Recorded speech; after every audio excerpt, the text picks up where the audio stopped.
Hola, hola chicos. Hoy me han endosado un ejercicio del bloque de química, termoquímica. Me piden que sea capaz de calcular a presión constante cuál es el calor liberado en la combustión de 10 gramos de ácido tartárico. Y para eso me están proporcionando los datos de la misma combustión de este proceso, pero ojo, a volumen constante, un proceso isócoro. Es termoquímica. ¿Qué conceptos básicos debéis manejar si queréis de verdad no sentiros perdidos en esta explicación? No demasiados conceptos y tampoco demasiado complejos. ¿Sabéis escribir una combustión? ¿Sabéis ajustarla? Fantástico. ¿Entendéis cuál es el concepto de calor a presión constante y calor a volumen constante? Sí, el concepto de energía interna y de entalpía. Y además, como podéis ver, saber calcular la variación de moles de gas en un proceso químico, en una reacción química. Es muy importante que tengamos en cuenta el estado de los reactivos y de los productos. Si domináis todos estos conceptos que os he comentado, no tendréis problemas. Yo soy Ingo Pol y esto es Haciendo Ciencia.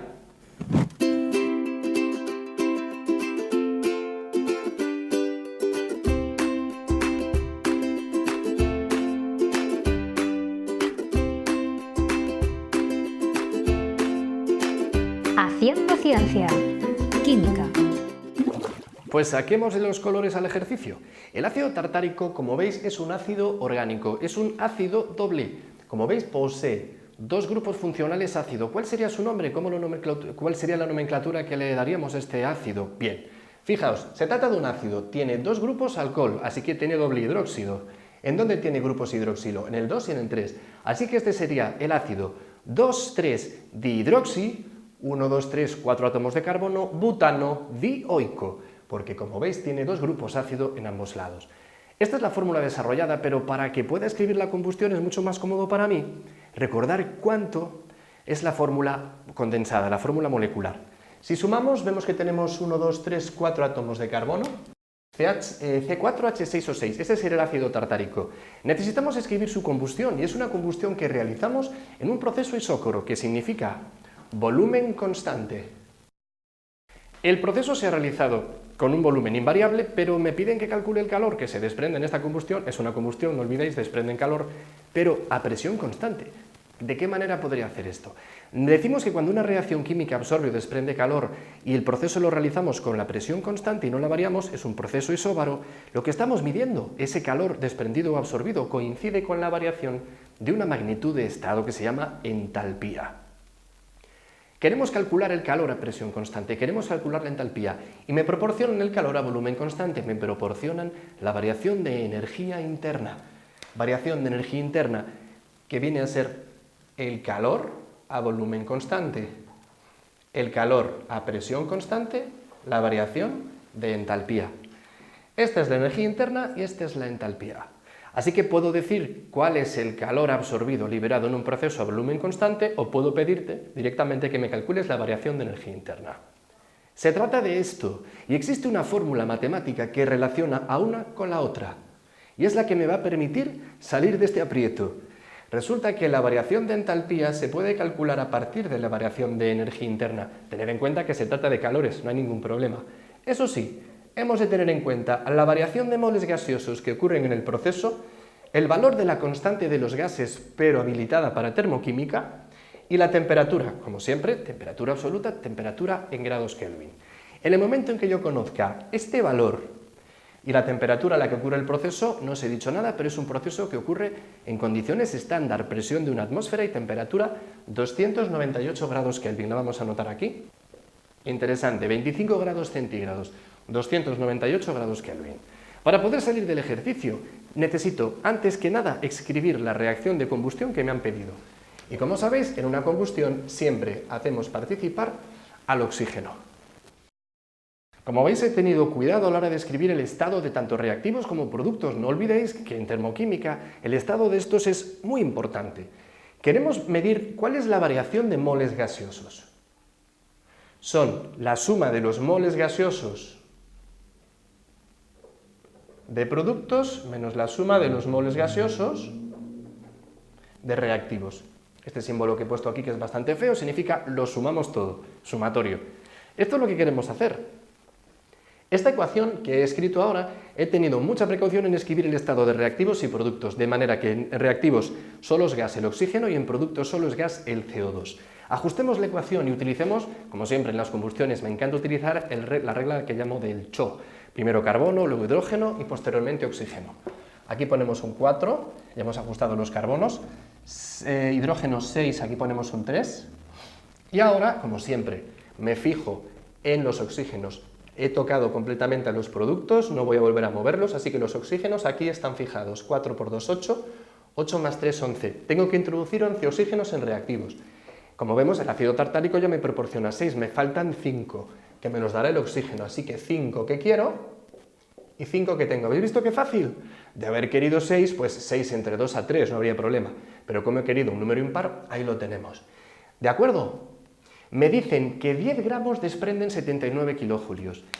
Como son magnitudes extensivas, los calores son magnitudes que dependen de la cantidad de materia que estudiéis. Para mí es muchísimo más cómodo no referirlo a una cantidad arbitraria de ácido tartárico como 10 gramos. Prefiero pasarlo a moles y así tengo la referencia del calor que se desprende. Por cierto, el calor que se desprende, yo soy quien tiene que asignarle el signo, por eso lo he subrayado. En este caso, esos 10 gramos, no sé cuántos moles son. Calculemos la masa molecular, la masa molar del ácido tartárico.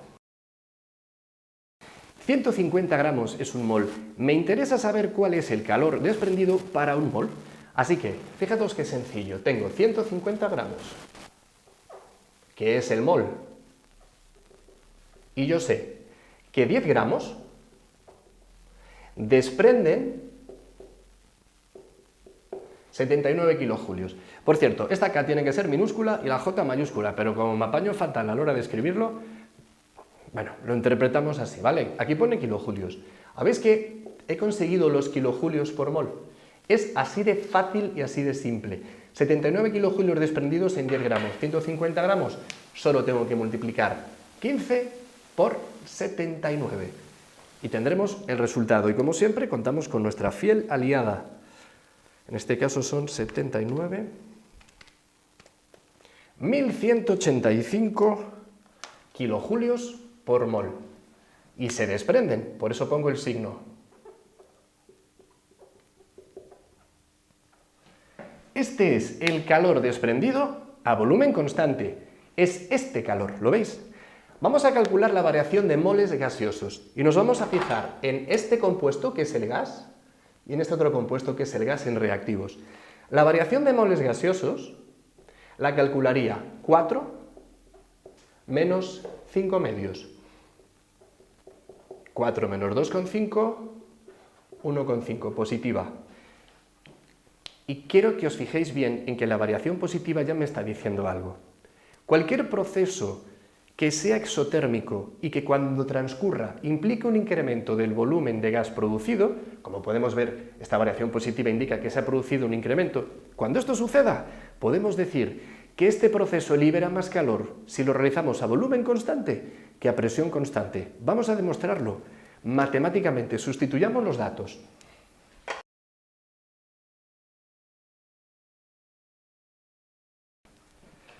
Las operaciones que acabo de realizar son extremadamente sencillas. Sencillamente he llevado los datos a esta ecuación y he tenido muchísimo cuidado a la hora de trabajar con la constante de los gases en termoquímica. No os olvidéis, 8,314 pero en julios. Como estoy trabajando con kilojulios, no me olvido, lo que hago es multiplico por 10 elevado a menos 3.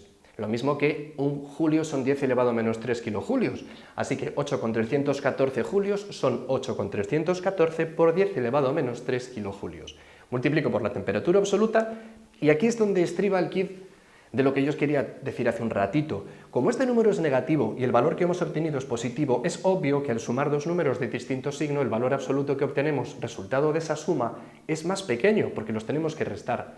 Y como este número, 1181, este signo negativo solo me dice que estoy desprendiendo calor, aquí se desprenden 1181, mientras que aquí desprendíamos 1185. Hay una diferencia de casi 4 kilojulios. Así que si lo que queremos es obtener calor en este rendimiento, quememos el ácido tartárico a volumen constante, hagamos un proceso isócoro y no un proceso isóbaro. Calor a presión constante sería un proceso